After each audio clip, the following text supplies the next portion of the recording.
What's the next step, Dr. Adalja? That's quite a statement here. So then what is the best policy for America? The best policy is to really focus on testing symptomatic individuals and people who are exposed and unvaccinated who need to end quarantine early, because right now we're in a position where we are getting false positives because the prevalence of infection is falling, and we're in a place in this pandemic that we haven't been. Over 70% of people above the age of 65 have been fully vaccinated. Those were the people that gave us this public health emergency. Those are the ones that were getting hospitalized. We've increasingly removed the ability of this virus to threaten our hospitals. So now we've kind of gotten to a point where this is like other respiratory viruses, and we have to start thinking about it like other respiratory viruses.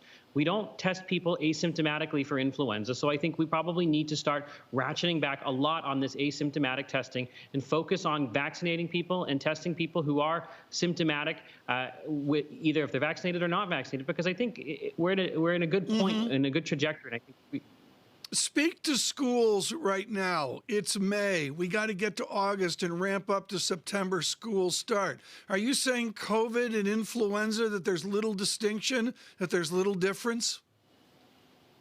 When it comes to younger children, what we find is that COVID-19 and influenza probably are about comparable risks. They are both they both have the same burden of illness in children. Actually, arguably, you could say influenza has a higher burden in children.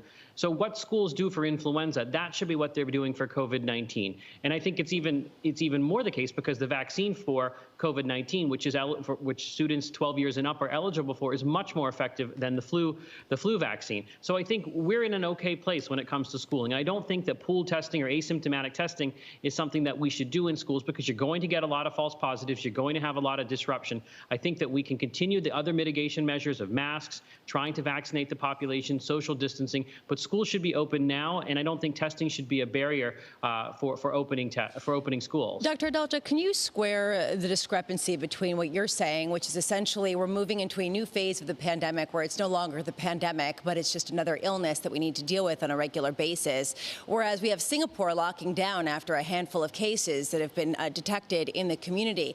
What is the potential approach that you see as the correct one internationally, especially as we see the cases surge in places like India?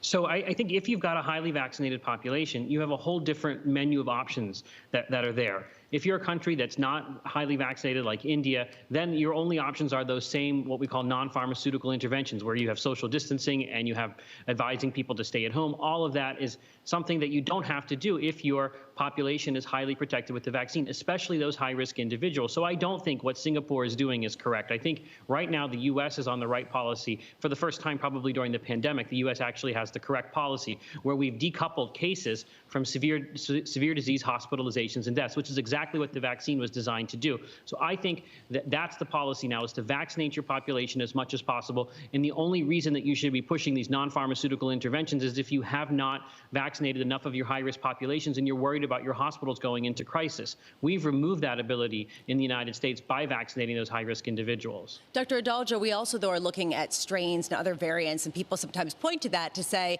look, we need to still remain vigilant and still remain cautious with respect to tracking the virus and making sure that you take social distancing precautions.